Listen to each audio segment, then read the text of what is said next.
우리 오늘 함께 나눌 말씀은 마태복음 1장 16절에서 20절까지 말씀입니다. 우리 본문을 우리 같이 한번 읽도록 하겠습니다. 마지막 절은 같이 읽도록 하겠습니다. 야곱은 마리아의 남편 요셉을 낳았으니 마리아에게서 그리스도라 칭하는 예수가 나시니라.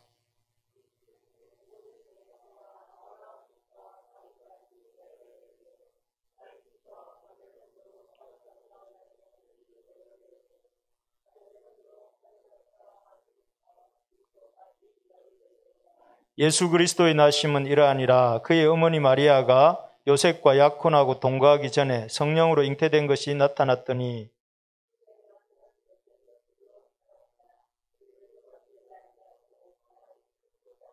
같이요. 이 일을 생각할 때에 주의 사자가 현몽하여 이르되 다윗의 자손 요셉아 내 아내 마리아 데려오기를 무서워하지 말라. 그에게 잉태된 자는 성령으로 된 것이라. 아멘.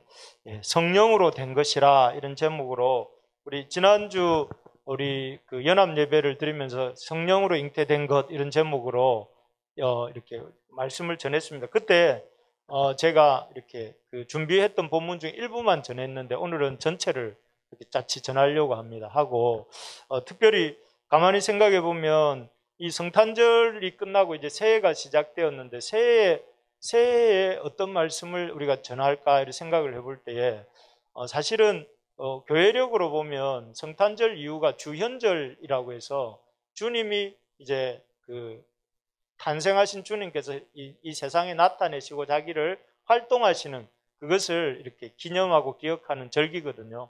그래서 주현절 첫 주가 이제 오늘입니다. 오늘. 그래서 예수님의 오심에 대해서 묵상하면서 새해를 우리 신앙의 선배들은 생각하면서 살았던 것이죠. 그런 것처럼 우리도 2023년 새해를 주님의 오심과 또 주님에 대해서 우리의 관심을 우리의 생각을 또 모으면서 이렇게 예배를 하나님 말씀을 들으면 좋겠습니다.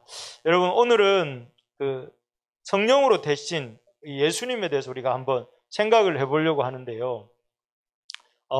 여러분 그 예수님이 실존 인물이 맞죠? 실존 인물이 그 증거가 뭡니까? 예수님이 실존 인물이라는 증거. 여기 읽지는 않았지만 마태복음 1장 1절에서 15절까지 나온 긴 족보가 예수님이 이렇게 그 실제로 존재하셨던 분이구나 하는 증거가 되겠습니다. 그래서 아브라함부터 시작해서 이 방금 읽었던 야곱 및 아들 요셉까지 해서 이렇게 긴 족보가 예수님이 사람이시다 하는 증거이십니다. 그런데 예수님은 사람은 사람이신데 좀 특별한 사람이시죠. 어떤 점에서 특별한 사람인가 하면은 육신의 아버지가 없다는 점에서 예수님은 특별한 사람입니다. 육신의 아버지가 없이 어떻게 사람이 태어날 수 있나 생각할 텐데 육신의 아버지가 없고 성령으로 잉태되었다고 이렇게 우리가 좀 전에 읽었던 성경 구절에서 두 번이나 성령으로 된 것이라 성령으로 나신 것이라 이렇게 나왔단 말이죠. 이게 예수님은 여자의 몸에서 나신 사람이신데 동시에 이 여자의 몸에서 나셨지만 그 성령으로 잉태되어 나셨다는 점에서 그렇게 특별한 사람입니다. 그래서 여러분 혹시 성령으로 잉태되었다 이 말의 뜻이 뭘까요? 혹시 이 중에 성령으로 잉태되어 태어나신 분 있습니까? 혹시 주변에 그 아버지는 없는데 성령으로 잉태되어서 태어나신 분이 혹시 계시던가요? 아마 그런 분은 없을 것입니다. 성령으로 잉태되어 태어나신 분은 예수님이 처음이자 마지막입니다. 그래서 성경에서는 마리아의 몸에서 예수님이 태어나신 걸 성령으로 잉태되어 태어나셨다 하면서 말씀하고 있는데 그러면 성령으로 잉태되어 태어나신 이분은 누군가? 왜 그 사람이신데 특별한 방법으로 태어나신 것일까? 이 가브리엘이라고 하는 천사가 이 마리아에게 알려준 예수님이 어떤 분이신지 성령으로 잉태되어 태어나신 그분이 어떤 분이신지 이렇게 알려준 말씀입니다. 여기 한마디로 보면 32절에 노란 글씨가 뭐라고 되어 있습니까? 지극히 높으신 이의 아들 이렇게 되어 있습니다. 이 말은 누가 한 말이라고요?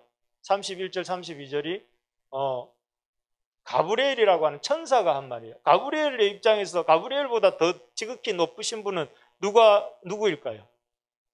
하나님이시겠죠. 그러니까 이 말은 사실 굉장히 가브리엘이 예수님이 하나님의 아들이다 이렇게 말씀하는 건데 남자 없이 그 여자가 아이를 낳는다는 것도 놀라운 일이잖아요. 지금 마리아에게 네가 성령으로 잉태해서 남자를 알지 못하는 마리아가 이렇게 성령으로 잉태해서 아들을 낳는다 하는 것도 놀라운 일이고, 또 그 아들이 태어나면 어떻게 된다고 되어 있냐면 그 조상 다윗의 왕위를 그에게 주신대. 지금 이 말을 하고 있는 시대의 상황은 어떻습니까? 이 이스라엘이 유다가 망한 지 무려 500여 년이 넘게 지난, 우리가 알기로 586년에 기원전 586년에 유다가 망한 걸로 알고 있잖아요. 그 망하고 유다 왕조는 완전히 사라졌어요. 사라졌는데 그 사라진 왕조가 지금 이 마리아라고 하는 나사렛 출신의 한 시골 처녀의 몸에서 날 그 아이가 이 조상 다윗의 왕위를 이렇게 이어간다고 말을 할 때에 사실 여러분 놀라야 되는 거잖아요. 아니 내 뱃속에서 남자를 알지 못한 내가 아이를 낳는다는 것도 놀라운 일인데, 그 아이가 태어나면 이렇게 놀라운 가문을 이루는 그 사람이 된다는 것도 놀랍고, 또 더 놀라운 게 방금 노란색 글씨입니다. 지극히 높으신 이의 아들이다 이렇게 됐단 말이에요. 그 말은 아까도 말씀드린 것처럼 살아계신 하나님의 아들, 하나님께서 이렇게 하나님이 사람의 몸을 입고 이 땅에 오신다. 이건 더 어메이징하고 놀라운 사실인 것입니다. 그래서 이 천사가 주고 있는 마리아가 잉태한 그분의 성령으로 잉태하신 그분이 어떤 분인가 하면은 지극히 높으신 이의 아들, 하나님의 아들. 다르게 말하면 성자 하나님. 우리는 이미 답을 알고 있으니까 성자 하나님이시다 하는 것입니다. 그래서 참 이 하나님께서 사실 육신을 입고 하나님이 어제 우리가 쓴 다누리 인공위성이 그 186만 킬로인가요? 그걸 돌아서 이렇게 달에 무사히 들어갔다 하더라고요. 달 궤도에. 그러면서 엄청 막 이렇게 그 축하를 하고 그 항우연 항공우주연구소에 사람들이 나와가지고 라디오에서 막 인터뷰하는 얘기를 들었는데, 그런데 그것보다 더 놀라운 사건이 뭐냐면 우리나라가 다누리호가 달 궤도에 들어간 것보다 훨씬 더 비교할 수 없을 만큼 놀라운 일이 뭐냐면은 이 시골 처녀 마리아의 몸에 지극히 높으시니 하나님의 아들이 그 몸에 들어와서 잉태되었다는 사실이라는 거죠. 여러분 사실 이걸 우리가 이 새해에서 여러분들에게 줄 수 있는 선물 중에 가장 큰 선물은 하나님이 이 땅에 육신의 몸을 입고 이 땅에 오셨다는 것입니다. 그래서 이렇게 지극히 높으신 이의 아들로 오신 예수님에 대해서 확인해 준 사람이 있습니다. 누구냐 하면은 이건 누가 한 말입니까? 그리스도시요 살아계신 하나님의 아들이십니다. 이 말 누가 했죠? 베드로가 했습니다.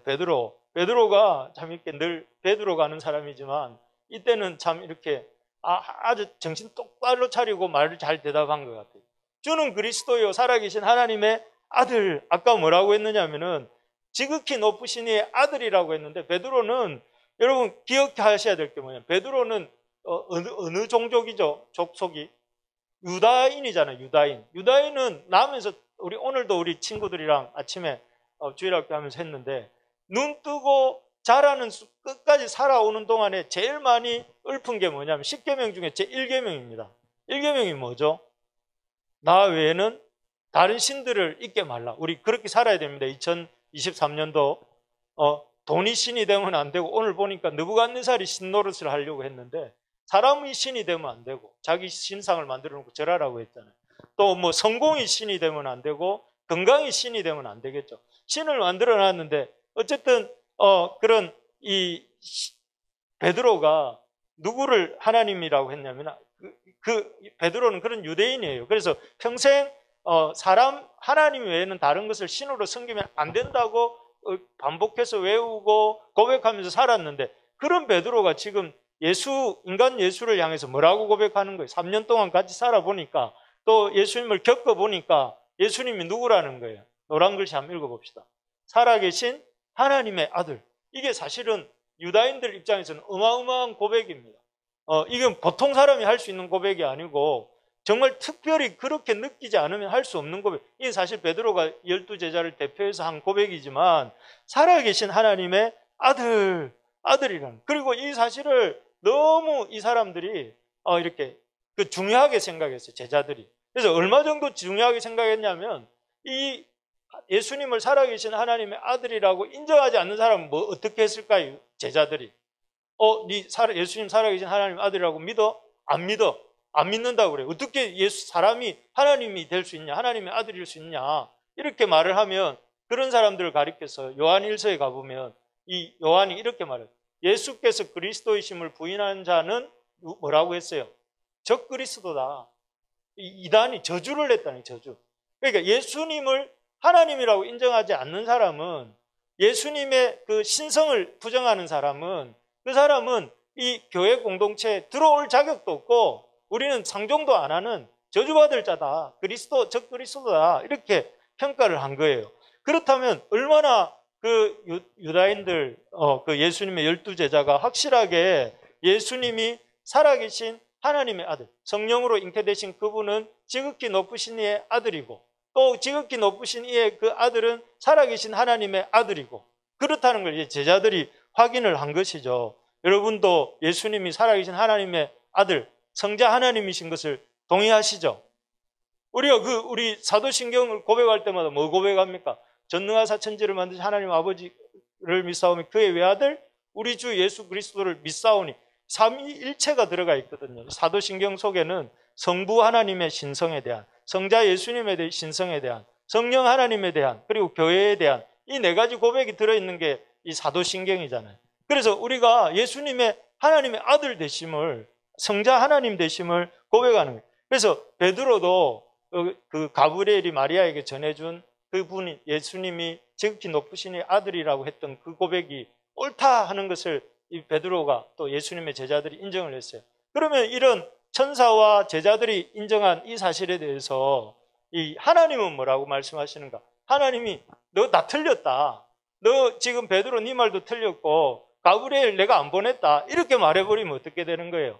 예수님의 신성을 하나님이 만약에 인정해 주지 않았다면 예수님은 그 성령으로 잉태되었다고 했던 말도 다 성립이 안 되겠죠. 그런데 이 말은 언제 주신 말씀입니까? 여러분, 하늘로부터 소리가 있어 말씀하시되, 지금 우리도 소리가 있는 것 같은데 그 소리는 그 소리하고는 다른 소리인 것 같지만, 소리가 이 언제 주신 말씀이죠? 학님 형제, 시험에 나옵니다. 간사 시험에 나올 수도 있습니다. 이거. 예, 우리 지원 간사가 뭐라고 한 것 같은데, 백집사님하고. 예, 이제 다행히 패스하겠네요. 세례 받을 때 예수님 물에서 올라오실 때에 하늘에서 소리가 있었습니다. 우리 진소리가 아니고 소리가 있었는데, 내 사랑하는 아들이요, 하나님이 그렇게 말씀하셨어요.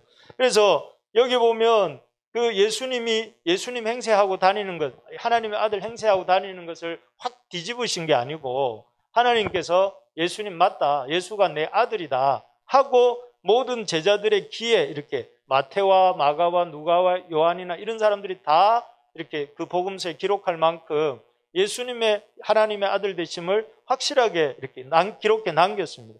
그래서 우리가 참 이런 예수님의 하나님의 아들 되심, 하나님의 아들, 그러니까 성자 하나님으로서 이 땅에 오심을 쭉 살펴봤습니다. 그래서 예수님 당신도 이렇게 말씀하십니다. 뭐라고 하시느냐면은, 예수님도 자기가 아브라함 때보다 더 이전에 있던 존재다. 여기 보면 요한복음 8장 58절에 보면 아브라함이 나기 전부터 내가 있었다, 이렇게 말씀하시고, 또 10장 30절에 가보면 나와 아버지는 하나다. 이것 때문에 이제 신성모독으로 몰리셔가지고 나중에 십자가에 돌아가시게 되는데, 이런 것들을 보면서 실제로 예수님 자신도 자기가 하나님의 아들이라는 사실을 계속 이렇게 말씀하고 이렇게 말씀하셨습니다. 우리가 참 분명히 기억해야 될 것이 뭐냐면, 예수님은 지극히 높으신 이의 아들로서 그 성령으로 잉태되어서 이 땅에 사람의 몸을 입고 오신 참 사람인 동시에 참 하나님이신 그런 분이시다 하는 것을 우리가 믿을 수 있기를 바랍니다. 그래서 삼위일체도 신기하잖아요. 사실 삼위일체라는 것이 세 위격이 한 본질 아래 있는 것도 신기하고, 그렇잖아요. 어떻게 세 분이면서 성부, 성자, 성령이 한 하나님 안에 계신 것도 신기하고, 한 하나님이시면서 그분이 그 안에 세 위격이 존재하는 것도 신기하단 말이죠. 근데 그런 세 위격이신 삼위일체도 참 신기하지만, 그것과 쌍벽을 이룰 만큼 중요한 기독교 진리가 뭐냐면은 예수님의 그 한 몸 안에 신성과 인성이 같이 있다는 거, 이게 너무나 놀라운 사건이죠. 그래서 사실 예수님은 자기를 하나님의 아들이라고, 하나님이시라고 주장하셨고, 또 하나님의 아들로서의 놀라운 바람을 잔잔케 하시기도 하시고, 또 그 폭풍을 잔잔케도 하시고, 또 여러분 조금 있으면 지금 점심시간에 오잖아요.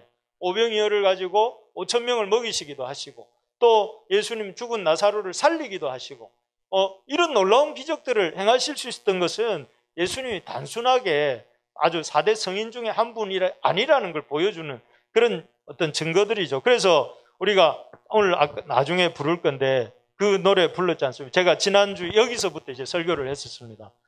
우리 그 찬양 있잖아요. 오늘 여기 여기 세상 모든 사람들아 영원하신 주님께 영광 돌려보내며 높이 찬양하여라. 영광 돌려보내며 높이 찬양하여라. 왜 찬양을 해야 됩니까? 예수님의, 하나님 되신 예수님께서 사람의 몸을 입고 이 땅에 오셨기 때문에 이건 놀라운 글로리, 너무 영광스러운 사건이 일어난 거예요. 이 사람의 몸이, 여러분 보면 여러분 몸이 마음에 드십니까? 드는 분도 계시겠지만 이 몸이 좀 나는 이랬으면 좋겠다, 이런 우리 자신이 봐도 약간 몸 좀 이렇게 부족하다고 느낄 때가 많은 우리의 육신인데, 그런 우리의 육신을 입고 육신이 되셔서 하나님께서 오셨다는 게 이게 놀라운 일이죠. 그래서 이것을 통해서 하나님 우리에게 뭘 보여주셨냐면은 첫 번째가 뭐냐면 하나님의 지혜입니다. 하나님의 지혜.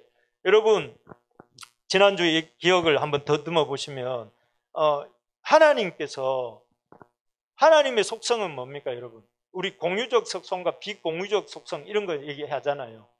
우리와 공유하시는 부분도 있지만 인성을 가지셨기 때문에, 그러나 하나님은 우리를 만드신 분이기 때문에 우리가 하나님과 닮은 부분도 있어요. 그런데 우리하고 하나님하고 다른 게 뭐죠?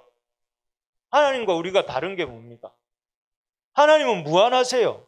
하나님은 끝이 없으시잖아요. 시작도 없고 끝이 없으세요. 그리고 하나님은 영원하세요. 우리는 딱 유한하지만 하나님 영원하시고, 또 하나님은 영이세요. 우리는 육이잖아요. 육을 입고 있잖아요. 그리고 하나님은 하나님은 영원하시고 무한하시고 크신 분이지만 동시에 그런 존재가, 그런 하나님이 인성이라고 하면 사람의 몸을 입고 오신다는 것은 그 속에 뭐가 있는 거예요? 육체적이고 제한되고 또 그런 한계가 있는 존재로 들어오신다는 거예요. 그래서 한 예수님이라고 하는 한 분 안에 하나님의 영원하신 신성과 비공유적인 그 속성들과 우리 인간의 유한한 그 본성이 같이 존재한다는 거거든요. 어떻게 같이 존재할 수 있을까? 하나님이 나중에 십자가에 돌아가시잖아요. 돌아가시면은 하나님이 죽을 수 있습니까? 영원하신 하나님이, 크신 하나님이 죽을 수가 있습니까? 끝이 나는 거잖아요. 죽는다는 것은.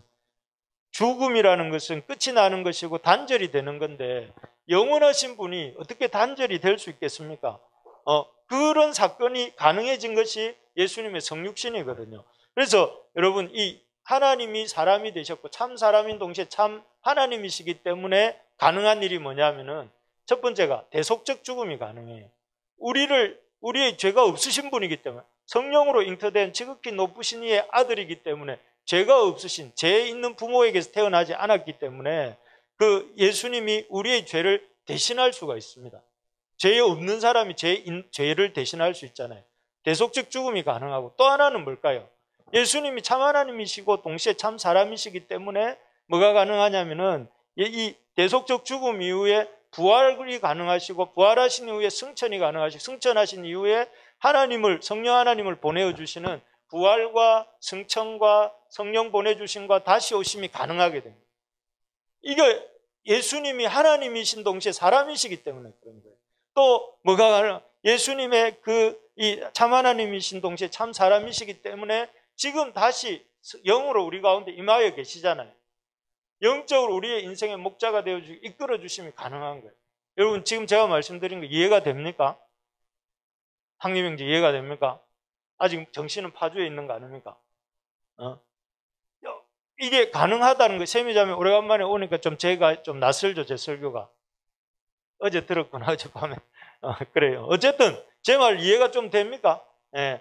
그래서 이런 예수님이 참 하나님이신 동시에 참 사람이기 때문에 우리의 대속주가 되시고 우리의 그 주님이 되시고 또 우리의 목자가 되실 수 있는 그런 분이 되신 것이죠. 그래서 여러분 저는 이런 생각이 듭니다. 하나님이 어떻게 그 하나님께서 사람 몸에 들어오는 이 생각, 참 하나님이 참 사람이 될 수 있는 이 생각은 어디서 온 걸까요?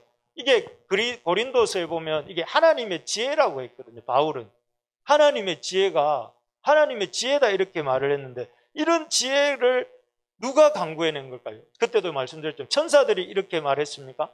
천사들이 가브리엘이 생각을 해보고 하나님, 제가 생각해 볼 때 하나님이 사람이 되시면 좋겠습니다. 천사들이 낸 지혜입니까?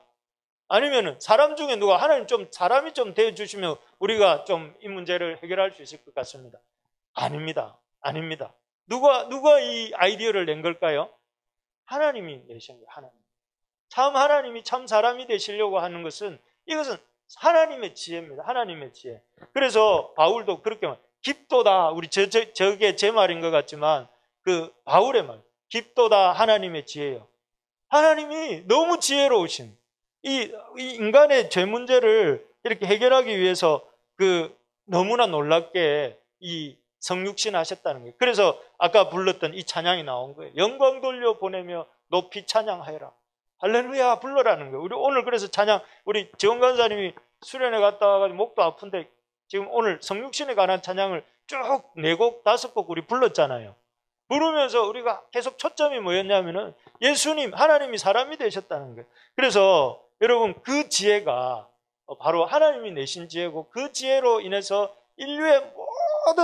인류가 뛰어넘지 못한 가장 큰 문제가 뭐라는 걸 이어령 씨가 보여주었고 그 순양그룹의 진양철 회장이 보여주었고 강수현 씨가 보여준 게 뭡니까? 죽음이라는 거예요. 죽음. 여러분 다 죽습니다. 여러분 우리 다 죽잖아요. 이 죽음의 문제를 누가 해결했죠? 바로 예수 그리스도의 그 죽음으로 우리의 대속적 죽음을 죽으심으로 우리가 구원함을 얻은 거예요. 여러분 이 새 복 많이 받으세요. 100만 번 들어봐도 아무 소용없지만 예수 그리스도께서 나를 위하여 죽어주셨습니다. 이걸 안다면 그 어떤 복보다 큰 복 아니겠습니까? 새해 복 중에. 아멘 아닙니까? 여러분 그걸 우리가 좀 붙들면 좋겠어요. 예수 그리스도가 우리가 이미 복 받은 사람이에요. 복을 더 새로운 복을 받으면 더 좋겠지만 우리가 받을 수 있는 가장 크고 가장 이 변하지 않는 가장 영광스러운 복이 뭐냐면 예수 그리스도가 우리를 위하여 대신 죽어주시고 우리를 위하여 대신 살아나셨다는 거. 그래서 우리는 예수 그리스도를 통해서 이 속죄와 구원함을 얻게 돼요. 그래서 이 성찬도 우리가 하는 거잖아요. 그래서 여러분 이 사실을 생각해 보면서 우리가 2023년을 내다볼 때에 여러 가지 난제들이 뭐 경제 문제든지 또 우리의 진로 문제든지 또 우리의 여러 가지 일터의 문제든지 어려움들이 많지만 하나님이 놀라운 지혜를 가지신 분이다. 그렇기 때문에 이 지혜를 가지신 그 하나님을 의지하고 그 하나님의 그 지혜를 이렇게 덧입으면 우리가 못 감당할 문제가 없다 하는 사실을 기억하면서 하나님 앞에 지혜의 왕이신 지혜의 이 모든 것의 마스터이신 그 주님께 우리가 나아가서 구하는 저와 여러분들 될 수 있기를 바랍니다. 그래서 내일부터 우리 특별 저녁 기도회, 새벽 기도회가 아니고 저녁 기도회를 하기로 했습니다.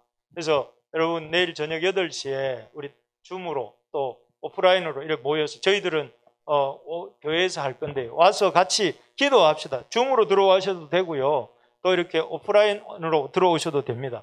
와서 지혜의 마스터이신 하나님께 우리의 인생의 문제를 놓고 기도하는 우리 모두가 되기를 소망합니다. 그래서 제가 여러분 개근하는 사람에게는 제가 특별히 상을 좀 주려고 생각하고 있습니다. 제 개인적으로 상을 좀 교회는 요즘 형편이 어려우니까 제가 좀 드리도록 하겠습니다.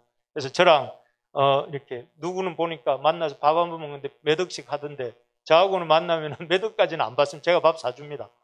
그래서 한번 만나서 우리 성도님들과 교제를 좀 해볼까 생각하고 있습니다. 두 번째로 우리가 이 지혜를 통해서 깨닫게 되는 것이 놀랍도다 하나님의 사랑. 여러분 지혜가 성령으로 잉태되는 이 지혜를 하나님이 내셨다고 그랬는데 사실 사람의 몸을 입고 오신다는 것은 그때도 말씀드렸지만 이 로마 시대에 죄수를 처벌하는 벌 중에 하나가 뭐냐면은 죄수를 아주 흉악한 죄를 지은 죄수를 어떻게 했다고 했습니까? 시체에 묶어두는 거예요. 시체에. 그러면 시체에 그 부패해가는 그 부패한 뭐 여러 가지 진물이든지 여러 가지 좀 안 좋은 벌레든지 뭐 이런 것들이 산 사람에게 옮겨가면서 살아있는 사람도 그 죽은 시체로 말미암아 결국 시체화되는 그런 벌을 줬다는 거예요. 로마 시대에는. 그래서 이렇게 된 것은 결국은 그 시체도 처참하게 죽이려고 하는 참 사람이 잔인한 것 같아요. 그죠? 십자가형도 그렇고 방금 말씀드린 그런 죄의 형벌도 그렇고 참 그렇게 좀 참 사람이 그런 것 같습니다. 요즘 우크라이나 전쟁에서도 보면 러시아 사람들이 우크라이나 사람들을 고문하고 이런 흔적들을 보면 참 인간이 어디까지 악해질 수 있을까 싶을 정도로 참 악하다는 생각이 드는데 어쨌든 예수님이 사실은 사람이 되신 사건은 이거하고 비슷합니다. 거의 죽음으로 들어가는 사건이에요. 실제로 예수님 어떻게 되셨어요? 사람 몸을 입으시고 사람이 되신 후에 어떻게 되셨죠? 죽으셨어요. 어디에? 십자가에서 사람들의 죄를 끌어안고 죽게 되시잖아요. 그런데 다른 게 있다면 사람들은 로마 시대의 죄수들은 같이 죽고 끝났지만 예수님은 우리의 몸을 입고 우리와 같이 될 십자가에 죽으셨지만 다시 사셨죠. 다시 사셨고 다시 사심으로 우리에게 그 죽음의 삭을 다 지불하시고 새롭게 생명을 주셨다는 게 다른 것인데 이런 것들 누군가를 위해서 여러분 죽고 또 자기 목숨을 내어줄 수 있다는 것은 어떤 경우에 어떤 관계인 경우에 가능할까요? 사랑하는 사람일 때 가능하죠. 사랑하는 사람일 때 누군가를 사랑하게 되면 그 자기의 그 모든 것을 내어주게 됩니다. 자기의 그 생명도 주고 자기의 가진 물질도 주고 자기가 가지고 있는 시간도 주고 자기의 모든 것을 다 내어줍니다. 결국은 이렇게 목숨까지도 내어주는 게 사랑인데 그런 것처럼 예수님이 이렇게 십자가에 죽을 줄 아시면서 그 죽음으로 끝날 인생인 줄 알면서도 인생의 몸을 입고 이 땅에 오신 것은 바로 우리를 사랑하셨기 때문에 그런 것입니다. 하나님이 우리를 사랑하세요. 여러분 이게 포기하지 않는 사랑으로 사랑하시고 또 중단하지 않는 사랑으로 사랑하신다. 이게 여러분 정말 그런가 이렇게 생각할 수 있는데 제가 대학 시절에 예수님을 만났어요. 대학 시절에 예수님 만났으면 저도 20대가 있었을 거 아닙니까? 제가 이 상태로 태어나지는 않았을 거 아니에요. 그죠? 20대가 있었는데 그 20대 때 주님을 만났는데 주님이 저를 사랑하신다는 거예요. 저는 부모님도 저를 사랑하셨겠지만 그렇게 막 내놓고 내가 아들아 너 사랑한다 이렇게 말씀하시는 걸 별로 들어본 기억은 없는 거예요. 그분들은 말이 아니라 삶으로 이렇게 사랑해 주셨기 때문에 잘 몰랐어요. 그런데 이 대학생이 되어서 성경을 배워보니까 대놓고 저를 사랑하신다는 거예요. 요한의 아들 시몬아 네가 다른 사람들보다 나를 더 사랑하느냐 이 말씀을 하시는데 그 말씀이 왠지 내게 우리 아버지 이름을 대면서 누구누구의 아들 연우야 네가 다른 사람들보다 나를 더 사랑하느냐 이러니까 그 말씀을 딱 들으면서 내가 너를 사랑한다 그 음성으로 들리는 거예요. 그래서 제가 대학교 2학년 때 예수님을 믿어야 되겠다 이런 마음을 먹었는데 그런데 그로부터 한 40년 가까이 지금 56세니까 20살로부터 56세가 됐으면 거의 40년 가까이 됐지 않습니까? 40년 가까이 된 이 시간에 요즘도 이렇게 생각해보면 하나님 나를 사랑하시는구나. 사람들은 말만 가지고 사랑하지만 하나님은 직접 이 땅에 오셔서 나를 위해서 죽어주셨구나. 성탄절 때도 느꼈고 지금도 그걸 느낄 때에 주님 저를 정말 사랑하시는군요. 이걸 느낀단 말이에요. 그러니까 주님의 사랑은 이게 변하지 않는 진짜인 것 같아요. 그래서 여러분 아마 우리 집사님들 다 같이 느끼시겠지만 주님 우리를 정말로 사랑하신다. 그것을 이렇게 알면서 그래서 도마뿐만 아니라 그 예수님의 11제자가 유다를 제외한 11제자가 다 뭐 했습니까? 순교했잖아요. 순교했다고 알려져 있잖아요. 그게 왜 그럴까요? 사랑을 알았기 때문에. 그래서 바라는 것은 여러분 뜨겁게 좀 2023년도에는 우리 주님을 뜨겁게 사랑하는 저와 여러분들 됩시다.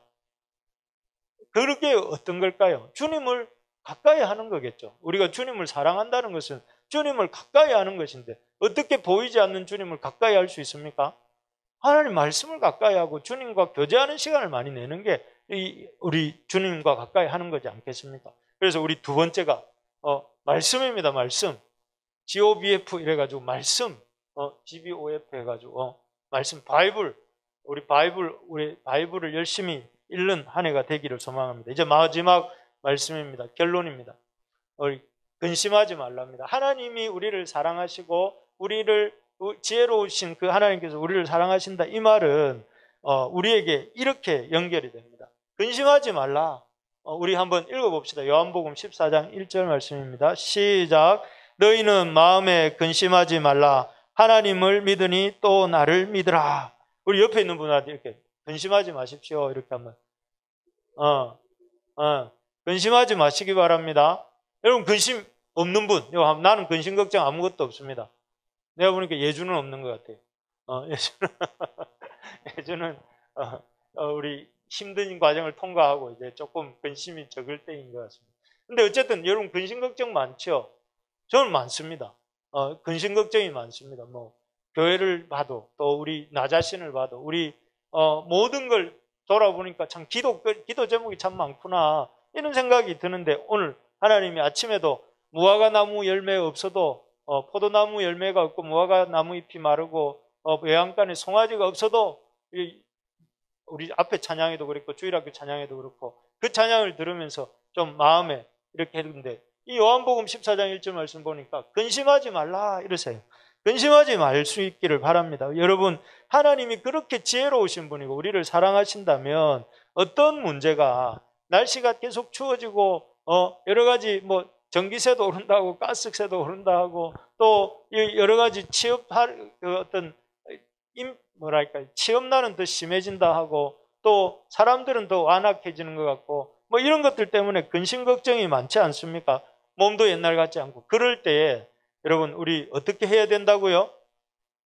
하나님을 믿으니 또 주님을 믿음으로 근심하지 말아야 되겠다 하는 것입니다. 그래서 2023년도에는 우리 하나님께 우리의 죄짐을 맡기고 주님 때문에 우리의 이 땅에 하나님의 몸을 입고 오신 우리 주님을 믿음으로 마음을 주님의 그 지혜를 덧입고 또 주님의 그 사랑을 붙들고 그래서 근심하지 않고 그 주님과 의지함으로써 나아가는 2023년 한 해가 되기를 소망합니다.